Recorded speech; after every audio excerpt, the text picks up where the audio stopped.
நம் ஆண்டவர் இயேசு கிறிஸ்துவின் நாமத்தினால் மகிழ்ச்சியும் சமாதானமும் நம் அனைவரோடும் இருப்பதாக.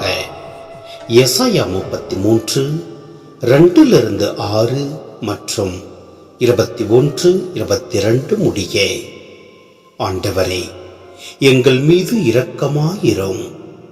நாங்கள் உமக்காக காத்திருக்கிறோம். அதிகாலை தோறும் எங்களை காக்கும் கரமாகவும் துன்ப வேளைகளில் எங்களை விடுவிப்பவராகவும் இருப்பீராக. ஆரவார பேரொலி கேட்க மக்கள் நாங்கள் பின்வாங்கி ஓடுகின்றன. நீர் கிளர்ந்தெழும்போது வேற்றினத்தார் சிதறுண்டு போகின்றன. பச்சை புழுக்கள் சேர்ப்பது போல் கொள்ளை பொருட்கள் சேர்க்கப்படுகின்றன. வெட்டு கிளிகள் பாய்வது போல் அவற்றின் மேல் மனிதர் பாய்கின்றனர். ஆண்டவர் மாட்சிக்குரியவர், ஏனெனில் அவர் உன்னதத்தில் உரைகின்றார். சீயோனை அவர் நீதியாலும் நேர்மையாலும் நிரப்புகின்றார். உங்கள் காலத்தில் அவரே பாதுகாப்பாய் இருப்பார். அவர் உங்களுக்கு முழு விடுதலை வழங்கி ஞானத்தையும் அறிவாற்றலையும் நல்குவார். ஆண்டவரை பற்றிய அச்சமே அவர்களது அரும் செல்வம்.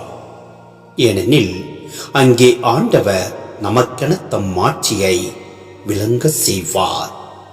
அது அகன்ற ஆறுகளையும் விரிந்த நீரோடைகளையும் உடைய இடம் போன்றது.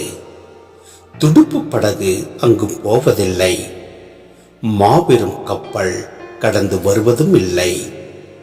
ஆண்டவரே நமக்கு நீதி தலைவர். ஆண்டவரே நமக்கு நியமம் வழங்குபவர். ஆண்டவரே நமக்கு வேந்தர். அவரே நமக்கு மீட்பு அளிப்பவர். சிந்தனை: நம் ஆண்டவர் மாட்சிக்குரியவர். நம் ஒவ்வொருவரையும் கண்ணோக்கி பார்க்கின்றார்.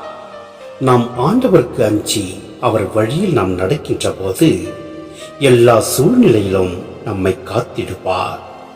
நம் ஆண்டவரில் அகமகிழ்வோம். அவரே நம்மை பாதுகாப்பாய் நடத்த வல்லவர்.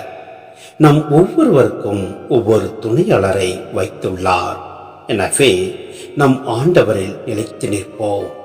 அவரது வார்த்தையை தியானிப்போம். அனைவரிடத்திலும் அன்பு கொண்டு வாழ்வோம். துன்பத்தின் போதும் மன மகிழ்ச்சியின் போதும் ஆண்டவருக்கு நன்றி கூறுவோம். எல்லாம் வல்ல இறைவன் நம்மை நிறைவாய் ஆசீர்வதிப்பார். ஆமென்.